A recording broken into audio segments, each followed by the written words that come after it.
오늘 하나님 말씀은 열왕기상 19장 1절에서 8절까지 말씀입니다. 제 성경은 549페이지입니다. 스트레스 대처법이라는 그러한 제목입니다. 같이 읽습니다.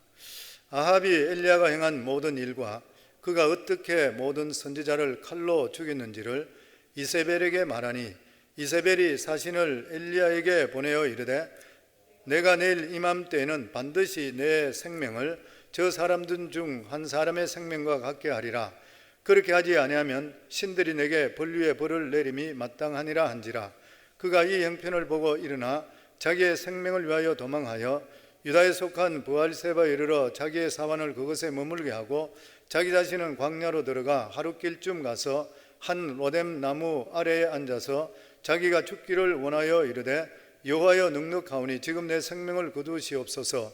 나는 내 조상들보다 낫지 못하니이다 하고 로뎀나무 아래에 누워 자더니 천사가 그를 어루만지며 그에게 이르되 일어나서 먹으라 하는지라. 본즉 머리맡에 숯불에 구운 떡과 한 병 물이 있더라. 이에 먹고 마시고 다시 누웠더니 여호와의 천사가 또 다시 와서 어루만지며 이르되 일어나 먹으라. 내가 갈 길을 다 가지 못할까 하노라 하는지라.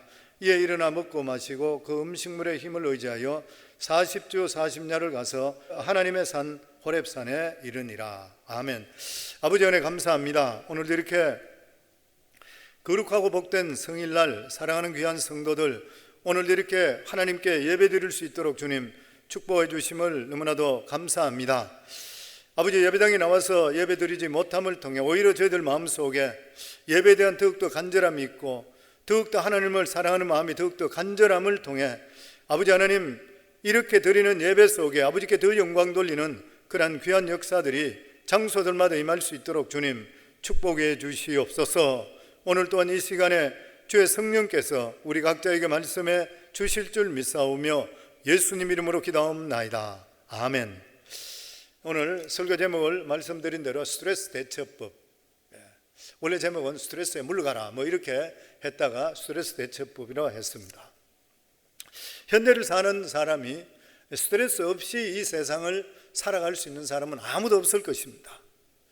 이번 코로나 바이러스로 인해서 이미 2달 이상 집에만 있게 되니까 그 스트레스가 대단할 것입니다. 더욱이나 부부가 항상 함께 있지 않는 이러한 분들은 같이 있으면 좋아지는 것도 있지만 또 더더욱이나 어려움도 있어서 굉장히 스트레스 가운데 있을 수도 있습니다. 또한 어린아이들이 2달 이상 동안 학교 가지 못하고 집에서 있게 되니까 그 어머니 그 가정의 스트레스가 아이들뿐만 아니라 부모의 스트레스도 말할 수가 없을 것입니다. 사실 우리는 이 세상에 살아가면서 스트레스 가운데 살아가고 있는 것입니다. 대통령을 보더라도 예전에 오바마 대통령 그 뉴스에 사진이 몇 번씩 나왔는데 처음에 취임할 때 얼굴 그리고 8년 지나서 퇴임할 때 얼굴 사진이 나왔는데 너무 비교가 됐죠. 처음에는 아주 자신만만하고 얼굴이 젊고 머리숱도 감았는데 8년 뒤에 나갈 때는 머리가 완전히 휘어져 있고 얼굴에 주름살이 얼마나 많아졌는지 모르고 그만큼 어떤 결정해야 될 일도 많고 여러 가지 가정을 경영하는데도 스트레스가 많고 어려운 일인데 이 국가를 경영하는 그러한 일은 말할 수 없는 일인 것이죠. 그래서 지도자들 위해서 위정자들 위해서 꼭 기도해 줘야 되는 것입니다. 그래서 사람들은 이런 것을 견딜 수 없으면 포기해버리는 경우가 많습니다. 제 친구 중에 미국 특허국에 근무하는 친구가 있었는데 이 친구는 어느 정도 올라가고 나서부터 슈퍼바이저 되는 것은 안 하려고 그래요. 진급을 안 하려고 그래요. 왜냐하면 봉급 차이가 별로 많이 나지 않는데 너무 스트레스풀하다고.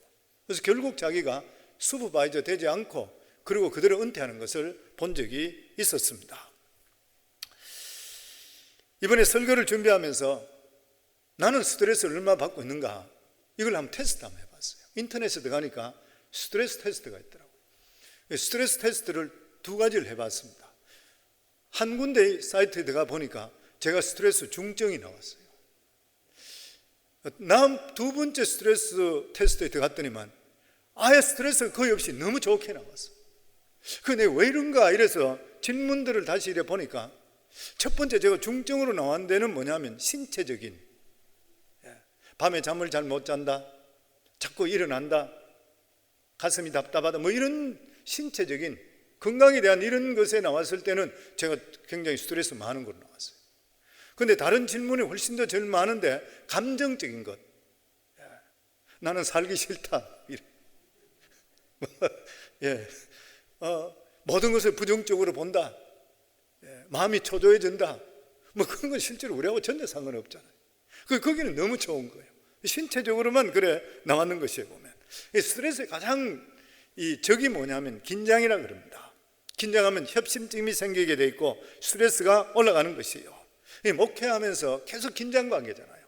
특별히 뭐 새벽 기도를 계속 지금까지 계속 하게 되니까 새벽 기도에 나오는 것 때문에 거의 매 1시간마다 이렇게 시간을 계속적으로 자면서 무의식적으로 아마 입력이 되어 있는 것들이 계속적으로 일어나게 되어 있는 것이죠.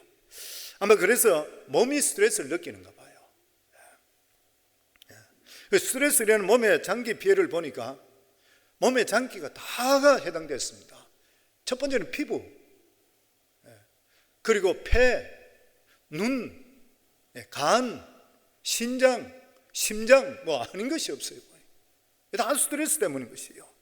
이 스트레스가 계속적으로 쌓이게 될 때는 우선 피로감과 불면증이 오게 돼 있고, 아니면 수면을 너무 취하게 돼 있고, 아니면 식욕 저하가 오게 돼 있고, 두통, 가슴 답답함, 이런 신체 증상이 일어나고, 불안, 우울, 짜증, 집중력 저하, 의욕 저하, 정신적인 증상이 나타나 이것이 심하게 될 때는 사회생활을 옳게 할 수가 없게 된다고 하는 것이에요. 근데 오늘날 우리 인간이 갖는 치명적인 병들이 대부분이 보면은 스트레스에부터 오게 되어 있다고 하는 것이에요. 근데 왜 스트레스 걸리는 거예요? 그냥 살면 되지 왜 스트레스를 걸리는 것인가? 우리 생활 전선이 절대로 녹록하지 않습니다. 끊임없는 변화되는 것이에요. 보면 상상하지 못했던 일들을 당하게 되고 어려운 일이 생기는 것이에요. 어려운 시험과 환난과 고통이 우리 삶 속에 끊임없이 당하는 것이에요. 이런 것들이 있게 되니까 앞으로 어떻게 될지 모르게 되는 불안감이 계속 있어요. 두려움이 오게 되어 있는 것이죠. 그리고 마음이 낙심하게 될 때가 있게 될 때 과한 스트레스가 오게 되는 것이에요. 욥기 3장 25절에 보면 욥이 환경을 겪으면서 재산을 다 잃어버리죠. 자식들 다 죽게 되죠. 마누라까지도 욕하지요. 뭐 이런 가운데 처해지게 있습니까? 나중에는 전신의 병까지 들게 됩니다. 그랬을 때 욥이 탄식했는 말이 뭐예요? 내가 두려워하던 것이 내게 임하고, 내가 무수하던 것이 내 몸에 미쳤다. 우리가 잘 모르지만 이 욥은 동방의 의인이고 진짜 괜찮은 사람인데도 불구하고 우리가 알지 못하는 두려움과 무서움이 있었던가 봐요. 근데 그게 항상 마음속에 부담이 됐는데 실제로 자기 속에 임했다고 하는 것이에요. 우리 속에 사람들이 알지 못하는, 다른 사람이 알지 못하는 그런 스트레스가 있습니다. 이러한 것들이 우리 속에 계속적으로 오게 될 때 감당하지 못하게 되는 거예요. 그래서 마음속에 불안하고 초조하고 절망하고 마침내 쓰러져요. 뇌일열이나 심장마비나 위장병이든지 불암협심증이든지 뭐 신경병 여러 가지 이런 것 때문에 쓰러져 버린 것이에요. 성경에 보면은 위대한 영조자이고 그리고 어떤 선지자들도 엄청난 스트레스를 당한 것을 알 수 있습니다. 이스라엘의 최고 위대한 지도자로 이야기한다면 모세인 것이에요. 그런데 이 모세도 출애굽의 광야에서 이스라엘 백성들이 모세에게 울면서 고기를 달라고 그럽니다. 우리가 애굽에 있을 때는 생선과 오이와 그리고 참외와 부추나 이런 거 마음대로 먹었는데 광야에서 먹지 못해서 우는 거예요. 그때 모세가 했는 말이 민수기 11장에 보면 모세가 여호와께 여짜오되 어찌하여 주께서 종을 괴롭게 하시나이까? 어찌하여 내게 주의 목전에서 은혜를 입게 아니하시고 이 모든 백성을 내게 맡기사 내가 그 짐을 지게 하시나이까? 굉장히 스트레스 받아. 이 모든 백성을 내가 배웠나이까? 내가 그들을 낳았나이까? 어찌 주께서 내게 양육하는 아버지가 젖먹이는 아이를 품듯 그들을 품에 품고 주께서 그들의 열조에게 맹세하신 땅으로 가라 하시나이까? 그리고 15절에 보면 주께서 내게 이같이 행하실 때 구하옵나니 내게 은혜를 베푸사, 자기에게 은혜를 베푸사 즉시 나를 죽여. 내가 고난당함을 내가 보지 않게 하소서. 그러니까 하나님 제발 날 좀 죽여주세요. 그것도 바로 죽여주세요. 얼마나 스트레스 받는 거예요. 모세는 이 무거운 짐을 벗을 수 있게 해달라고 하나님께 간구하는 것이요, 죽여달라고.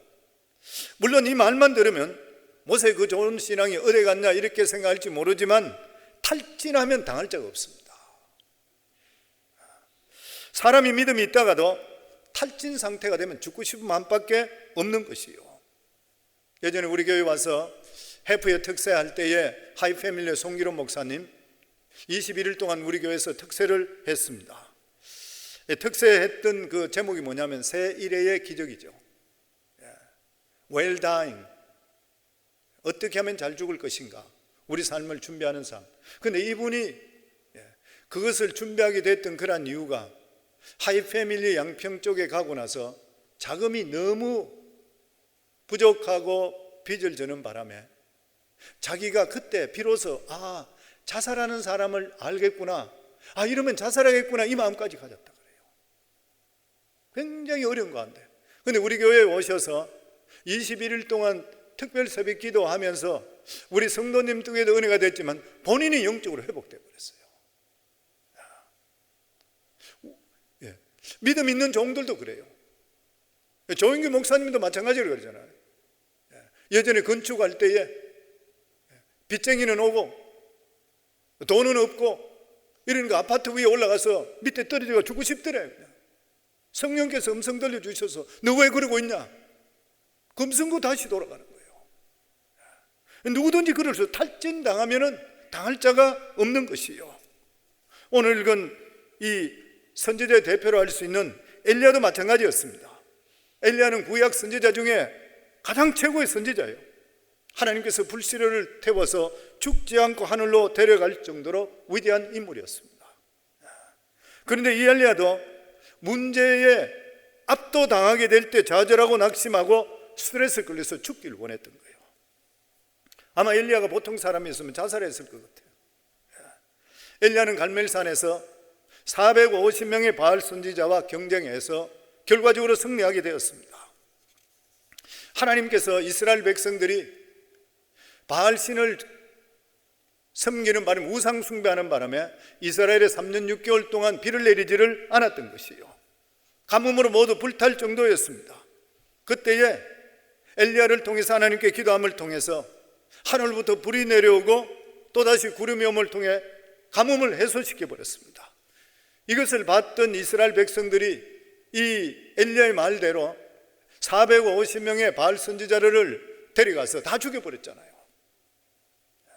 그런데 이 이야기를 아합 왕이 자기 아내 이세벨에게 그대로 보고합니다. 있었던 일을 다 보고했던 것이요. 그랬을 때 이세벨이 엄청스럽게 분노하면서 했던 말이, 사람을 엘리야에게 보내서 내일 이맘쯤 되게 되면 네가 나를 내가 반드시 너를 죽일 것이라. 너는 절대로 살아서 못 빠져나간다. 이 소리를 들었던 위대한 선지자 엘리야가 큰 승리를 이루고 나서 마음 놓고 있다가 협박받자마자 막 무너져 버렸습니다.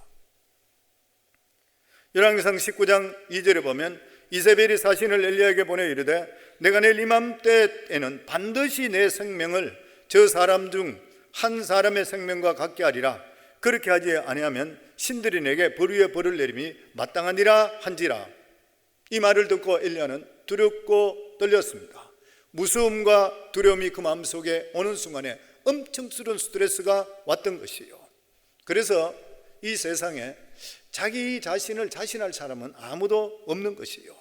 마음의 긴장을 내려놓는 순간 협박이나 공갈이 당하게 되니까 견디지 못해서 도망치고, 그리고 나서 종을 두고 하루를 더 걸어서 깊은 광야에 가서 로뎀나무 밑에서 죽기를 원했습니다. 열왕기상 19장 4절에 보면 자기 자신은 광야로 들어가 하루 길쯤 가서 한 로뎀나무 아래에 앉아서 자기가 죽기를 원하여 이르되 여호와여 넉넉하오니 지금 내 생명을 거두시옵소서. 똑같이 모세와 똑같은 말, 지금 내 생명을 거두소서. 나는 내 조상들보다 낫지 못하나이다 하고, 엘리야 같은 위대한 사람도 스트레스를 견디지 못해 죽기를 원했던 것이요. 그러니까 우리같이 평범한 그러한 사람들이 스트레스를 당하면은 희망을 잃어버리고 자살하려고 하는 사람이 생기는 것은 당연한 그러한 이치인 것이요. 그래서 오늘날 우리 인생에 경험하는데 가장 어려운 것이 스트레스입니다. 스트레스는 우리의 희망과 용기를 빼앗아가 버리고 좌절과 절망을 만들어주는 것이요. 우리가 이 세상에 살아가면서 보면 경제적으로 스트레스 받는 경우 있죠. 자식들한테 스트레스 받는 경우 있죠. 가정에 스트레스 받는 경우 있죠. 사람과 사람 사이에 스트레스 받는 경우 있죠. 엄청스러운 일입니다. 그러면은 이러한 스트레스가 올 때에 우리가 어떻게 대처해야 될 것인가? 첫 번째가 뭐냐면 스트레스가 오면 우리가 할 일은 우리가 해결하려고 하지 않고 하나님께 맡기는 것. 첫째가 모세는 스트레스가 생기자마자 하나님께 보고했습니다. 왜 그런 것이요? 일을 행하는 여호와, 그것을 쥐어 성취하는 여호와, 그 일은 누구 것이라고요? 하나님 것이요. 이게 우리 마음속에 각인되어야 됩니다. 항상 우리 삶 속에 어려운 일이 생기게 될 때는 내가 그것을 부여잡으시면 우리는 능력이 없어요. 위대한 선지자들이 제일 많이 했던 것, 믿음의 사람들이 했는 것은 즉각적으로 하나님께 보고하는 것이요. 여호사밧 왕도 연합군들이 쳐들어왔을 때에 그가 바로 했던 것이 하나님께 보고하는 것이요. 히스기야 왕도 마찬가지로 아수르가 공격이 왔을 때 첫 번째 하나님께 보고하는 것이요. 그 우리 삶 속에 어려운 일이 생기게 있을 때는 내가 부여잡지 마셔야 돼요. 빨리 넘겨 드려야 돼요, 하나님께. 왜냐하면 일을 하는 분은, 처리하는 분은 여호와 하나님이시라고 했어요. 우리들은 그런 능력이 절대 없다고 하는 것이에요. 그래서 모세는 하나님께 바로 보고합니다. 민수기 11장 11절에 보면 모세가 여호와께 여짜오되 어찌하여 주께서 종을 괴롭게 하시나이까? 어찌하여 내게 주의 목전에 은혜를 입게 아니하시고 이 모든 백성을 내게 맡기사 내가 그 짐을 지게 하시나이까? 그러자 하나님께서 바로 모세에게 말씀합니다. 이스라엘 백성들에게 하루 이틀 아니라 한 달 동안 고기를 먹게 해서 입에 냄새가 나도록 실컷 먹이겠다. 그러자 모세가 믿지를 못해서 모세가 이르되 나와 함께 있는 이 백성의 보행자가 60만 명이온데 주의 말씀이 한 달 동안 고기를 주어 먹게 하겠다 하시오니 그들을 위하여 양떼와 소떼를 잡은들 조카오며 바다의 모든 고기를 모은들 조카오리까? 인간적으로 볼 때 맞는 말이죠. 그러자 하나님께서 말씀하십니다. 23절에 보면 여호와께서 모세에게 이르시되 여호와의 손이 짧으냐? 내가 이제 내 말을 내게 응하는 여부를 보리라. 하나님께 능치 못하심을 우리가 믿어야 되는 것이에요. 믿으면은 하나님의 영광을 본다 그랬습니다. 그래서 성도님들, 믿음은 우리가 믿음 생활한다는 것이 무슨 말이냐면은 내 생각이 하나님 생각과 같이 만드는 거예요. 왜 우리가 하나님 말씀을 계속적으로 보라 이야기하면 성경을 계속적으로 읽으면서 그것이 믿어지면 내 생각이 하나님 생각과 같아지기 시작합니다. 하나님 생각과 같아지는 순간부터 하나님 역사는 임하는 거예요. 왜냐하면 하나님께서 자기 생각과 마음을 표시해 놓은 것이 하나님 말씀이에요. 그래서 끊임없이 하나님 말씀을 계속적으로 보다 보면 우리도 모르는 사이에 하나님 말씀이 내 생각과 같아지는 것을 느낄 때 있습니다. 하나님 말씀이 나에게 믿어지고 같아지는 순간에 역사는 일어나는 거예요. 지금 여기도 똑같은 것이 하나님께서 여호와의 손이 짧아졌느냐? 하나님은 어제나 오늘은 영원토록 동일하다는 것이에요. 그러면 하나님께서 지중해를 통해서 바람을 불어서 메추라기 떼를 몰아붙이잖아요. 메추라기 떼를 몰아붙여서 이스라엘 백성들 수백만 명, 장정 60만, 어린아이까지 다 합치고 노인까지 부녀까지 하면 300만 정도 되는 엄청스럽게 큰 사람, 그 진영에서 수많은 메추라기 떼가 떨어지게 하는데 바닥바닥바닥 뜨는 거예요. 근데 얼마나 많이 쌓여있나 하면은 2규빗이라 그랬습니다. 한 규빗이 이 팔 손끝부터 해서 팔굽까지니까 일반적으로 이야기할 때 45cm 정도예요. 50cm 가까이. 그 1m 가까이. 이렇게 쌓이는 것이죠. 하나님께 주시는 것은 상상을 초월하는 것이죠. 그래서 스트레스가 오면 우리가 해야 될 일은 뭐냐면은 빨리 하나님께 맡겨드리는 것. 하나님께서 일을 처리하신다. 우리 고백 한번 할까요? 일은 하나님 것이라. 믿는 자들은 예수 믿고 구원받으면 우리의 일이 하나님께 돼요. 그래서 일을 행하는 여호와, 그것을 지어 성취하는 여호와. 항상 일은 하나님 것이라. 항상 명심해야 되는 것이에요. 신약에서도 예수님께 똑같은 말씀을 하셨습니다. 마태복음 11장 28절에 보면 수고하고 무거운 짐진 자들아 다 내게로 오라. 내가 너희를 쉬게 하리니. 하나님께서 우리의 짐을 지시겠다 했습니다. 시편 기자도 이 다윗도 똑같은 말을 했습니다. 하나님께서 우리 짐을 지시는 분이라. 날마다 우리 짐을 지시는 주 곧 우리의 구원하신 하나님을 찬송할지니라. 날마다 우리 짐을 지시기를 원하시는 하나님, 너 염려와 걱정은 내게 맡기라. 내가 돌볼 것이라.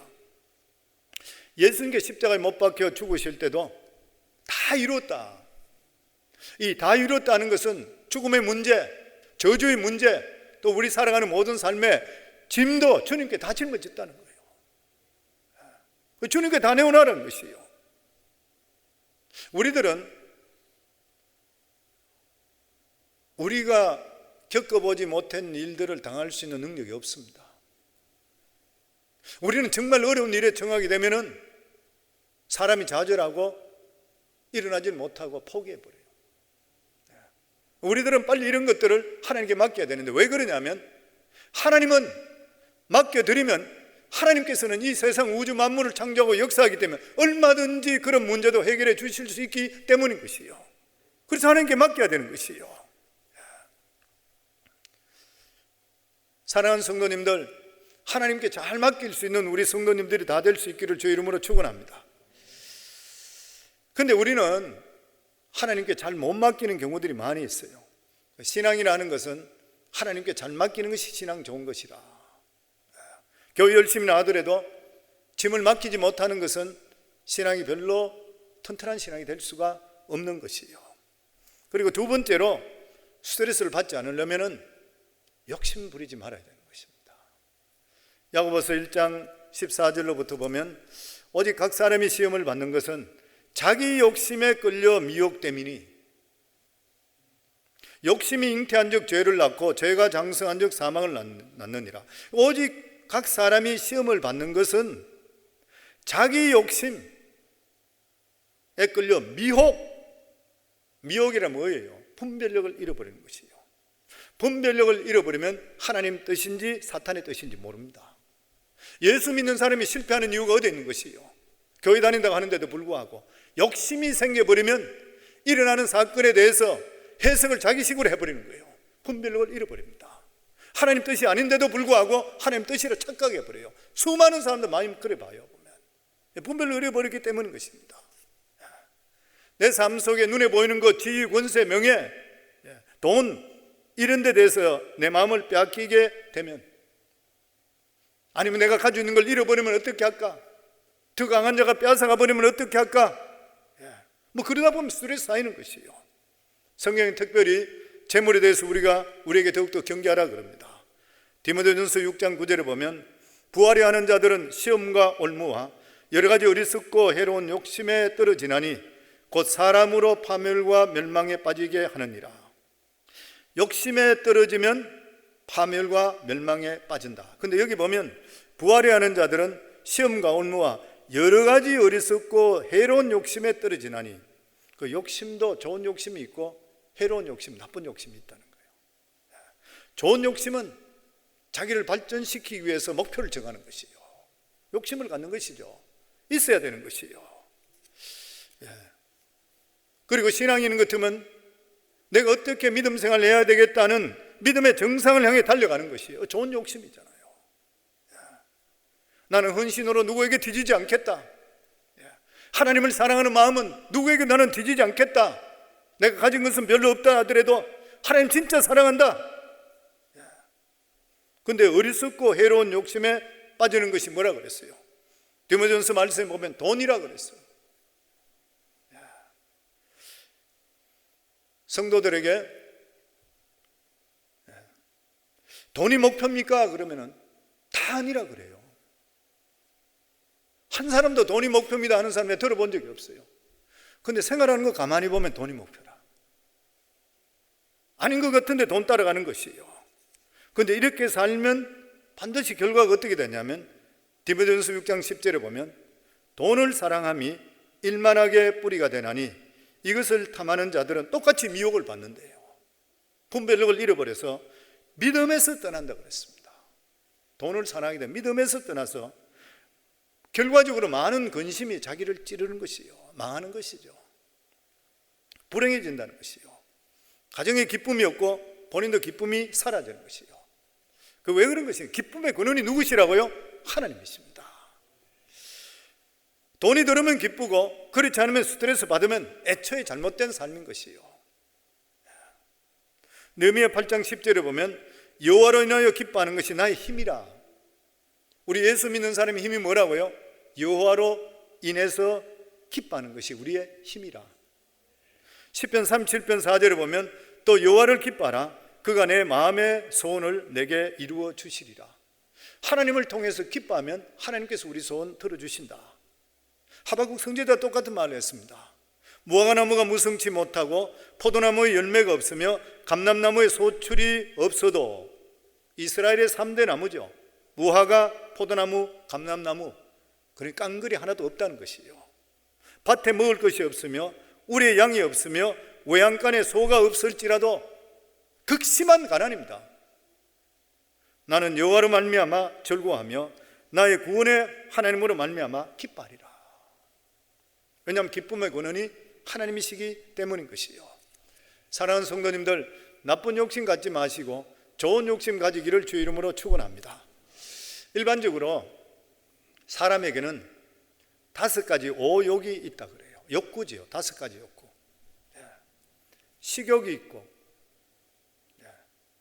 그리고 성욕이 있고, 재물욕이 있고, 명예욕이 있고, 수면 욕구가 있습니다.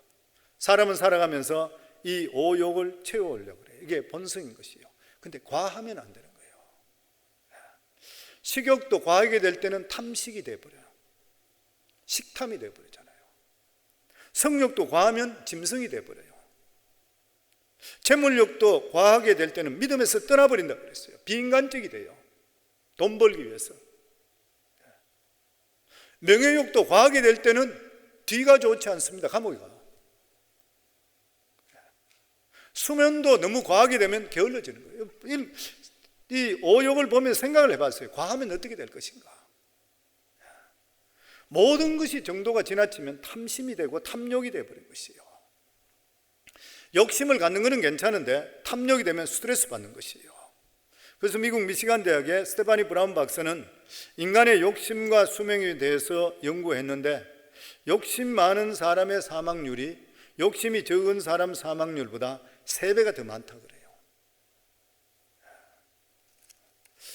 욕심이 적은 사람은 평안하니까 오장육부가 건강한 거예요. 욕심이 많은 사람은 오장육부가 늘 눌려서 잠도 잘 못 자고 고통당하다가 빨리 죽는 것은 당연한 이치인 것이에요. 그래서 우리 청년들은 서로 사귈 때 상대편이 욕심 많으면 결혼 안 하는 게 좋아. 빨리 적어, 상대편이. 성경적으로 그런 것이에요. 우리가 잘 알고 있는 그 락커펠러는 53세 때에 특이한 소화불량성 질병을 낳게 됩니다. 세계 부호가. 지금까지 그만큼 부자는 없다고 그러죠. 잘 아는 이야기죠. 그런데 이 소화불량증에 걸리면서 머리카락이 빠지고 눈썹이 빠지고 속눈썹까지 다 빠졌다고 그래요. 의사는 이 병이 극도로 긴장된 생활에서 비롯되는 스트레스가 주 원인인데 1년을 못 넘긴다고 그랬어요. 이후 록펠러는 욕심을 버리기로 작정하고 그리고 남들에게 나눠주는 삶을 시작하고 하나님께 감사하는 삶을 그리스도 중심적으로 살기를 시작했습니다. 그 후에 그는 무려 교회를 4,928개나 지었어요. 5,000개 가까이 지었어요. 시카고 유니버시티부터 해서 단과대학까지 해서 12개를 지어서 사회에 기부했습니다. 1년밖에 못 산다고 하는 사람이 45년을 더 살았네요. 98세까지 살았습니다. 이 마음속에 있는 스트레스를 내려놓고 나눠주는 삶을 살게 된 마음속 기쁨이 있는 것이에요. 그래서 탈무드에는 이런 말이 있습니다. 성자의 주머니 속에는 꿈이 있고 패자의 주머니 속에는 욕심이 있다. 꿈과 욕심은 다른 것이요. 과도한 욕심으로 인해 스트레스는 몸과 마음을 병들게 하지만 마음의 욕심을 버리고 자기 자신이 가진 것을 이웃을 위해 베풀어 주게 될 때에 건강뿐만 아니라 훨씬 더 은혜롭고 축복된 삶을 살아가게 되는 것이요. 그래 사랑하는 성도님들, 나눠주는 삶을 살 수 있기를 주 이름으로 축원합니다. 그러면서 하나님께서 엘리야를 어떻게 치료하신가 치료법을 가르쳐 주십니다. 그 첫 번째가 뭐냐면 엘리야 보고 하신 말씀, 무조건 쉬어라. 스트레스 받았을 때, 바알 선지자를 싸움에 탈진했을 때, 이세벨의 협박에 견디지 못하고 무너졌을 때 차라리 죽기를 원하는 이 엘리야에게 요즘 말하면 빨리 하나님 이만하면 됐으니 내 생명을 그다가서요 자살하기까지 원했던 것이에요. 그때 하나님께서 광야로 보내서 아무도 만나지 못하게 했고 잠만 자게 했고 깨어나면 먹고 자고 깨어나면 먹고 계속적으로 그냥 완전히 쉬라 그랬습니다. 성도님들 스트레스 오시게 되면 렌트비 걱정하지 말고 교육비 걱정하지 마시고 유틸리티 걱정하지 말고 보험료 걱정하지 말고 무조건 쉬라. 하나님께 맡겨버리고 그게 치료입니다. 무조건 쉬어라. 그리고 나서 천사를 보내주셔서 어루만져 주십니다. 오늘 그 말씀 5절 6절에 보면 로뎀나무 아래 누워 자더니 천사가 그를 어루만지며 그에게 이르되 일어나서 먹으라 하는지라. 본즉 머리맡에 숯불에 구운 떡과 한 병 물이 있더라. 이에 먹고 마시고 다시 누웠더니 여호와의 천사가 또 다시 와서 어루만지며 이르되 일어나 먹으라. 내가 갈 길을 다 가지 못할까 하노라 하는지라. 성경 성경에 보면 천사가 사람을 어루만진다는 게 잘 있습니까? 저는 본 적이 잘 없어요. 근데 여기서는 어루만집니다. 천사가 보통 메시지를 전달해요. 메시지를 전달하는데 천사가 나타나서 이 시리에 빠지고 좌절해서 맥이 없는 이 엘리야에게 와서 만져주기 시작해요. 터치, 영어 성경에도 터치한다고 그랬어요. 천사가 터치를 하는 거예요. 그래서 우리 삶에 스트레스 받고 괴로워하고 죽겠다 하고 막 힘들어하고 있는 그런 사람이 있으면 주위의 친척이나 친구나 아니면 부부라도 누구든지 간에 터치해 주셔야 됩니다. 마음을 어루만져 줄 수가 있어야 되는 것이에요. 고통스러운 이야기를 들어주기를 원하고 위로해 주시고 격려하시고 어루만져 주면 그러면 치료가 되는 거예요. 지금 스트레스 당해 고통하는 사람이 있는데 네가 잘못해서 그렇지 않냐 이렇게 꾸짖어가 되는 게 하나도 없어요. 실수로 인해서 문제를 일으켰다 하더라도 이미 그 사람 알고 있어요. 크리티사이즈해서 절대 안 되는 것이에요. 될 대로 들어가는 사람, 죽기를 원하는 사람에게 꾸짖어봤자 무슨 소용이 있어요. 위로해주고 격려해주고 어루만져 주는 것, 천사 와서 엘리야를 어루만져 줬습니다. 사랑하는 성도님들, 특별히 남편도 요즘같이 이래서 가정생활에 같이 하다 보면 부딪히고 어려운 일이 많이 생길 수 있어요. 부인이 짜증내면 스트레스 받아서 그런가 이렇게 생각하셔요. 어루만져 주셔야 돼요. 뒤에서 허락도 해주시고 좋은 위로 말도 해주셔야 돼요. 잔소리 하지 마라, 누구나 안 당하나 뭐 이런 식으로 하면 안 돼요. 그러면 다 문제가 더 되는 것이에요. 보면 잘 어루만져야 돼요. 아내들도 마찬가지예요. 남편이 세상에 나가서 일하고 힘들고 경쟁사회에서 고통당하고 여러 가지 집에 돌아왔을 때 스트레스 간뜩 쌓여요. 어루만져 주셔야 돼요. 머리도 쓰다듬어 주고 무릎에 베개해서 좀 이래 누우라 그러고 만져주고. 그러면 모든 남편들 안 그런가요? 피로가 다 없어져. 너무 기분이 좀 위로가 되는 거예요. 나이하고 상관없는 것 같아. 나도 좀 그래 줬으면 좋을 것 같아. 너무 필요한 것 같아 보면. 뭐 쓰다듬어 주고. 그러면 스트레스 벗어나요. 사람이 스트레스에 걸리게 되면 벗어나질 못하는 것이에요. 그리고 스트레스 걸렸을 때에 하나님께서 먹고 자라 그랬습니다. 다른 걸 하지 말고 먹고 자고 일어나면 또 먹고 자고 계속 회복해라. 저는 이걸 보면서 느꼈던 게 옛날에 전에도 말씀을 한번 드린 적이 있는데 목회자 세미나에 갔을 때에 그 수백 명 목회자들이 모였는데 그 강사 중에서 강사가 그분이 강대상이 그런 이야기예요. 여기 계시는 목사님 중에서 보면은 교회 어려움을 당해서 여기 와서 그때 3박 4일 동안 하는데 여기서 지금 현재 금식하고 계신대. 다른 사람들은 계속 아침 새벽부터 저녁까지 하잖아요. 계속 동안. 굉장히 힘든 거예요. 중간중간 식사 시간들이 있어요. 그런데 교회에 어려운 일이 생기고 하니까 이분들은 식사를 안 하고 막 계속 금식하고 매달리는 거예요. 그러니까 그 강사 목사님 그래. 아니 여기까지 와서 왜 금식 안 하냐는 거예요. 지금 여기서는 마음대로 먹고 마시고 몸을 건강하게 힘써서 그리고 가서 열심히 금식하고 그리고 성도들 케어하래. 저는 그 소리들이 맞다고 생각돼요. 어려운 일이 너무 생기고 이럴 때는 무조건 금식한다 될 일이 아닌 것 같아요. 자기 몸을 먼저 회복시키고 그래야 영적으로 강해지고 몸도 강해지는 것이에요. 스트레스 걸리게 되면 집에서 편안하게 잠자기를 원하고 음식도 자꾸 맛있는 거 먹으려고 그러고 이러면 자기를 회복시켜야 돼. 그게 성경이 말씀하는 스트레스 회복되는 길인 것이에요. 그 다음에 스트레스 벗어나게 하기 위해서 하나님께서 인류에게 뭘 했냐면 운동을 하게 했습니다. 8절 말씀에 보면 이에 일어나 먹고 마시고 그 음식물의 힘을 의지하여 40주 40야를 가서 하나님의 산 호렙에 이르니라. 하나님께서 그 자리에서 치료 안 해주셨어요. 40주 40야 40일 동안 걸어오게 했어요. 한 달 열흘 동안 걷게 했어요. 그러면서 엘리야의 스트레스가 다 날아가 버렸어요. 참 중요한 말씀입니다. 그래서 운동 중에 제일 좋은 운동이 걷는 거라 그러죠. 스트레스 해소에 가장 좋은 방법이 걷는 거라 그래요. 이 엘리야가 어디까지 걸었냐면 부알세바에서 호렙산까지 걸었습니다. 40주 40야를 걸은데 실제로 그 길이가 어느 정도 되냐면 워싱턴에서 뉴욕 가는 거리 한 300마일 가까이 돼요. 한 200~300마일 정도 되는 그 거리를 40일 동안 걷는 것이에요. 그래서 스트레스 할 때는 길을 걸어라. 운동 중에 제일 좋은 것이 걷는 것이라.